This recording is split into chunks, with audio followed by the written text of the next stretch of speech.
We hope you enjoy The Magician's Shadow Play by Rachel Lawson. I am pleased to be visiting this theater. I have always wanted to work here, said a disembodied voice, melting into a tall, handsome, blue-eyed man with black hair, a black tuxedo, and a top hat. So am I, rather shortly chirped his partner in the act, a tall, goth-looking man with blue eyes and brown hair. The black-haired man took off his hat elegantly, and the brunette pulled out a rabbit from the hat. "No, Max, don't," said the black-haired man. The curtains fell, and Max pulled a hat from the rabbit, which exploded. The stage manager ran on stage to blast Max for ruining the show again. "Blake, go and clean up, you're covered in blood again," said the stage manager to the black-haired man. Blake wandered off, seeing an oddly dressed man who looked like an opera singer in costume out the corner of his eye. For a moment, he turned to talk to him and he was gone, so Blake went to clean up in the dressing room. On his way there, Blake got a fright. A hand touched his shoulder. He jumped and screamed in terror. "You drama queen," a voice said and laughed. "Oh, it's only you," said the spooked Blake, slightly relieved. "Why are you so jumpy?" asked Blake's son Lance, Sr. "This place is haunted," said Blake. "Haunted?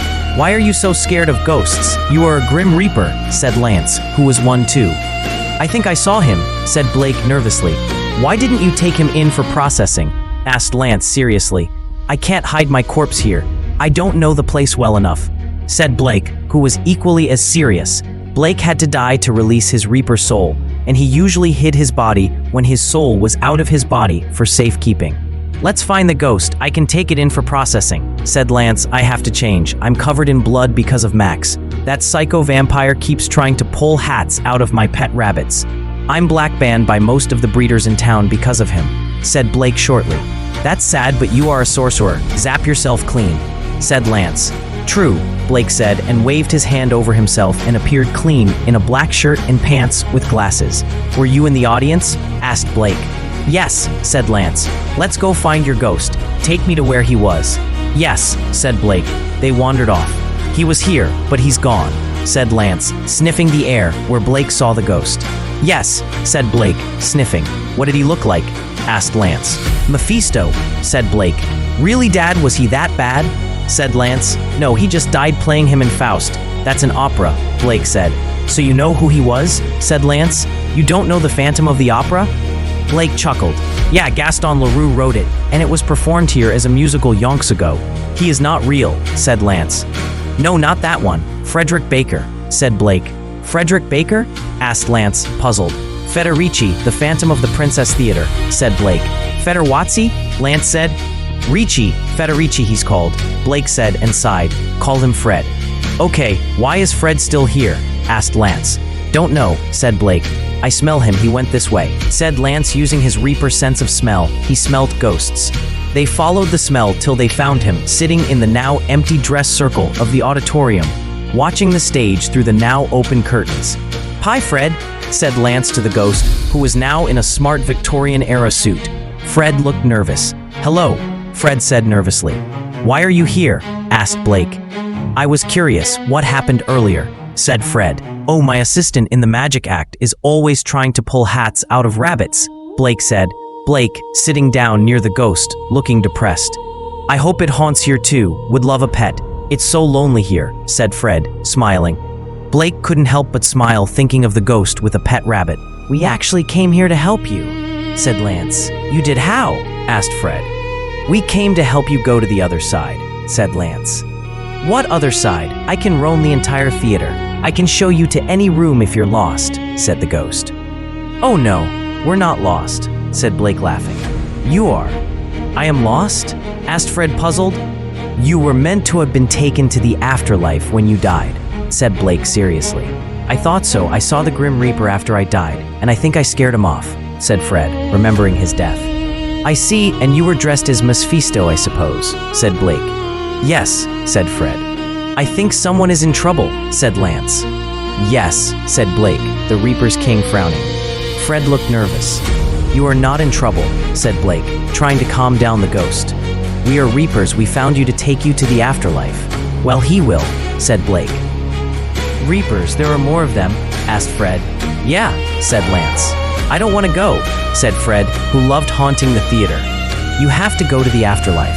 You can't haunt this place of life, said Lance. It didn't take them long to convince him he'd be less lonely in the afterlife, and also telling him they could get him a pet rabbit helped a lot. Lance took him in for processing in the afterlife.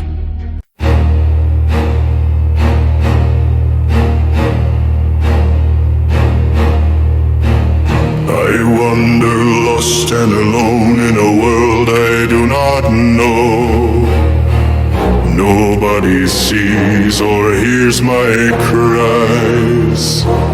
I am dead, I know not where I am or where I will go. I follow death's call, and he left me alone and scared. I don't know if he will come back for me. I know not what I am. I know not where I go. I know not where this will end, or if this solitary sentence will ever end. I wander lost and alone in a world I do not know. Nobody sees or hears my cries.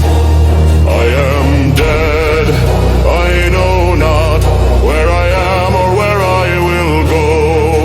I follow death's call, and he left me alone and scared. I don't know if he will come back for me. I know not what I am. I know not where I go. I know not where this will end, or if this solitary sentence will ever end. I wander lost and alone in a world I do not know. Nobody sees or hears my cries. I am dead, I know not where I am or where I will go. I followed death's call, and he left me alone and scared. I don't know if he will come back for me.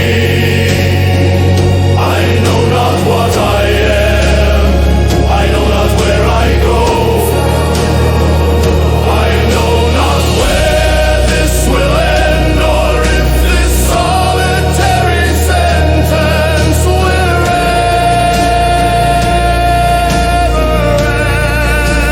end. I wander lost and alone in a world I do not know. Nobody sees or hears my cry.